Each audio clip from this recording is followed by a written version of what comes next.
쉼터가족 여러분 안녕하십니까. 쉼터지기 김덕규 목사입니다.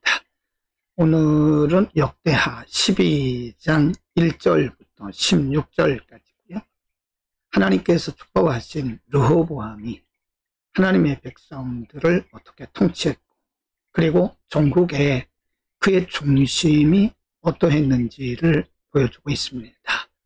하나님께서 여로보암을 따르던 레위 사람들을 남으로 보내서 하나님이 특별히 레위 지파를 통해서 제사가 회복되게 하고 르호보암을 섬기게 하셨죠.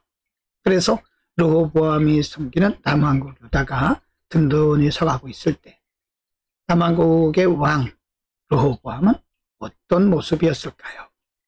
12장 1절부터 9절입니다.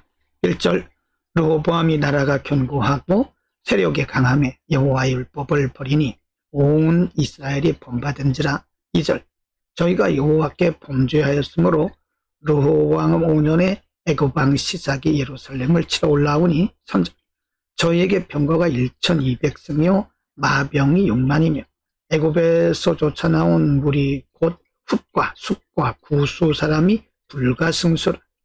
4절, 시삭이 유다의 견고한 성읍들을 취하고 예루살렘에 이르니. 5절입니다. 때 유다 방백들이 시삭을 인하여 예루살렘에 모였는지라.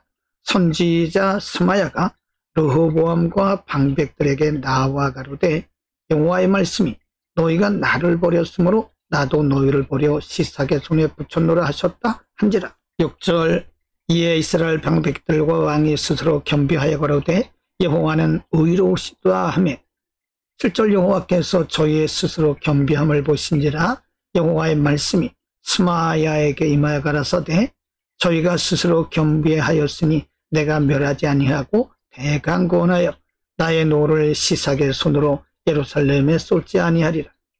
8절, 그러나 저희가 시삭의 종이 되어 나를 섬기는 것과 열국을 섬기는 것이 어떠한지 알게 되리라 하셨더라.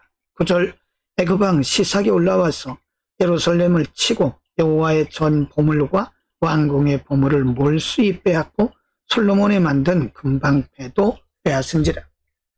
나라가 안정되고 하나님의 은혜로 든든히 서가고 있을 때에 1절에 보면 르호보암은 하나님의 말씀을 버렸습니다. 뿐만 아니라 백성들도 왕을 본받아서 하나님을 떠났죠. 하나님께서 이 일을 기뻐 보실 리가 없습니다. 하나님은 그래서 애굽 왕 시삭을 보내서 남왕국을 멸하시겠다고 경고를 하셨습니다. 하나님의 종을 통해서 경고하셨을 때 르호보암과 이스라엘 방백들이 겸비하고 여호와께 돌아옵니다. 그래서 7절에 보면 하나님은 그들의 겸비함을 보시고 스마야를 통해서 말씀하십니다. 내가 너희의 겸비함을 보았사오니 내가 너희를 멸하지는 않을 것이다. 그러나 나의 노가 너희를 시삭의 종으로 만들게 할 것이다 라고 말씀합니다. 그들은 하나님의 말씀을 떠남으로써 하나님의 경고를 받게 되었고, 하나님의 경고를 받았을 때에 하나님 앞에 돌이키게 됩니다. 그러나 하나님께서는 멸하시지는 않았지만 그들을 애굽 왕 시삭의 종이 되게 하셨던 거죠. 그래서 하나님의 말씀을 버리는 것이 얼마나 큰 죄인가를 그들로 스스로 깨닫게 하셨던 것입니다. 12장 10절부터 16절입니다. 10절, 르호보암 왕이 그 대신에 노스로 방패를 만들어 국문을 지키는 시위대 장관들의 손에 맡김에. 11절, 왕이 여호와의 전에 들어갈 때마다 시위하는 자가 그 방패를 들고 왔다가 시위소로 도로 가졌더라. 12절입니다. 르호보암이 스스로 겸비하였고 유다에 손한 일도 있으므로 여호와께서 노를 돌이키사 다 멸하지 아니하셨더라. 13절, 르호보암 왕이 예루살렘에서 스스로 강하게 하여 치리하니라. 르호보암이 위에 나아갈 때 나이 41세라.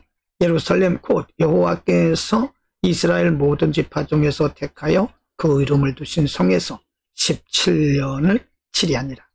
르호보암의 모친의 이름은 나아마라 암몬 여인이었다. 14절, 르호보암이 마음을 오로지 하여 여호와를 구하지 아니하므로 악을 행하였다. 15절, 르호보암의 시종 행적은 선지자 스마야와 선견자 이도의 족보책에 기록되지 아니하였느냐?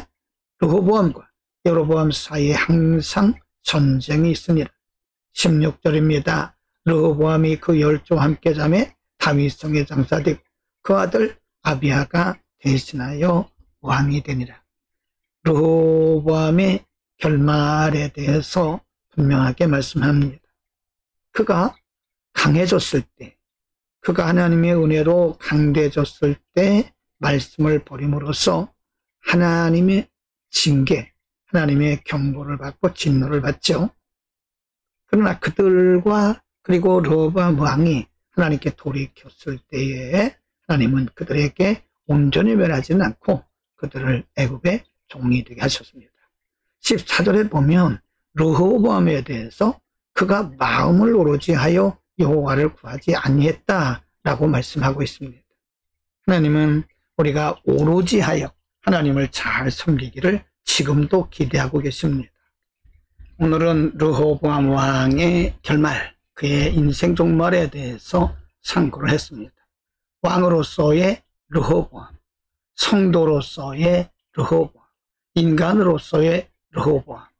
우리는 그가 순간적으로 실수했고 그가 하나님의 충만한 복을 받았을 때에 하나님을 오로지 하여 섬기지 아니하고 그가 하나님을 그리고 말씀을 버렸다고 말씀하고 있습니다.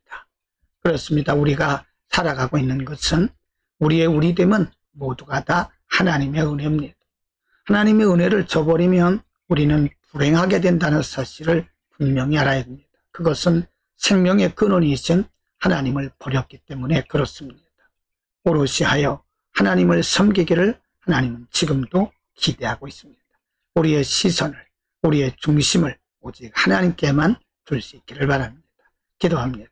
걸어가신 우리 아버지, 우리가 르호보암처럼 되지 않도록 평생 하나님만 우리의 중심으로 우리의 시선으로 바라보고 섬길 수 있도록 은혜를 통하여 주옵소서. 어떤 경우에도 우리의 마음이 돌아서거나 변치 않도록 은혜를 통하여 주옵소서. 예수 그리스도의 이름으로 기도드립니다. 아멘.